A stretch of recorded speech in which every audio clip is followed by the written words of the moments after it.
John chapter 5. Sometime later, Jesus went up to Jerusalem for one of the Jewish festivals. Now there is in Jerusalem near the sheep gate a pool, which in Aramaic is called Bethesda, and which is surrounded by 5 covered colonnades. Here a great number of disabled people used to lie, the blind, the lame, and the paralyzed. One who was there had been an invalid for 38 years. When Jesus saw him lying there and learned that he had been in this condition for a long time, he asked him, "Do you want to get well?" "Sir," the invalid replied, "I have no one to help me into the pool when the water is stirred.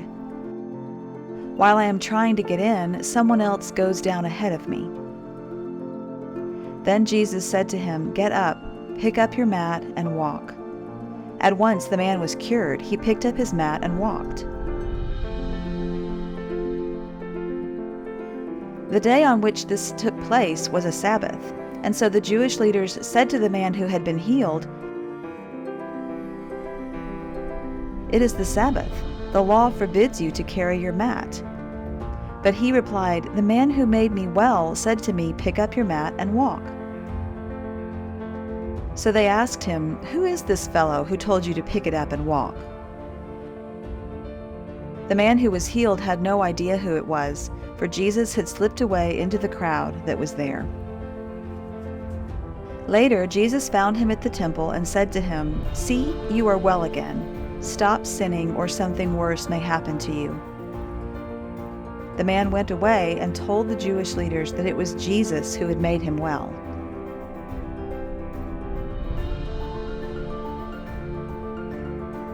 So because Jesus was doing these things on the Sabbath, the Jewish leaders began to persecute him. In his defense, Jesus said to them, "My Father is always at his work to this very day, and I too am working."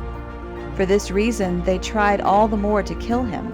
Not only was he breaking the Sabbath, but he was even calling God his own Father, making himself equal with God. Jesus gave them this answer, "Very truly I tell you, the Son can do nothing by himself. He can do only what he sees his Father doing, because whatever the Father does, the Son also does. For the Father loves the Son, and shows him all he does.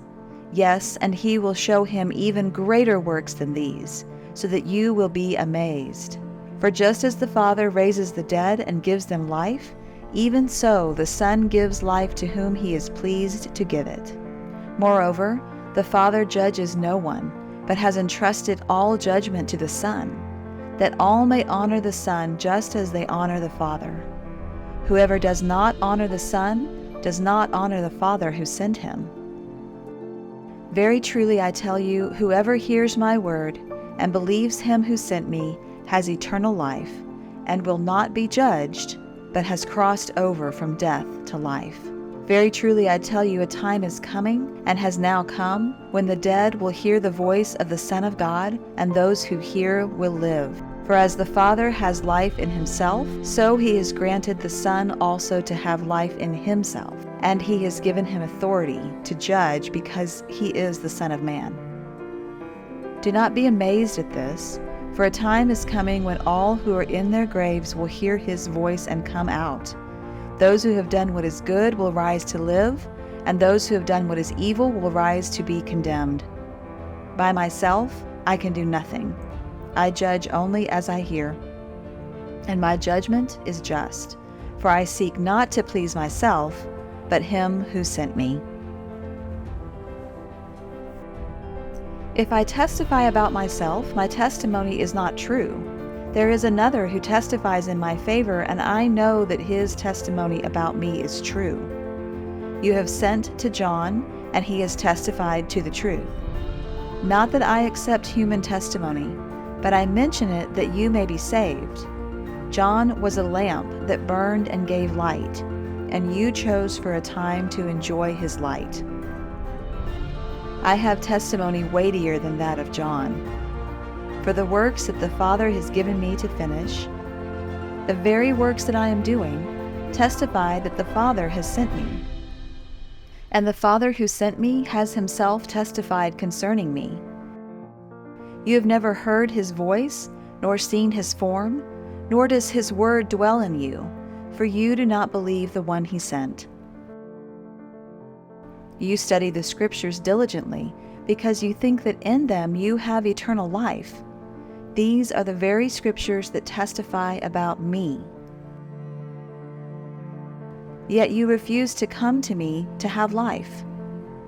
I do not accept glory from human beings, but I know you. I know that you do not have the love of God in your hearts.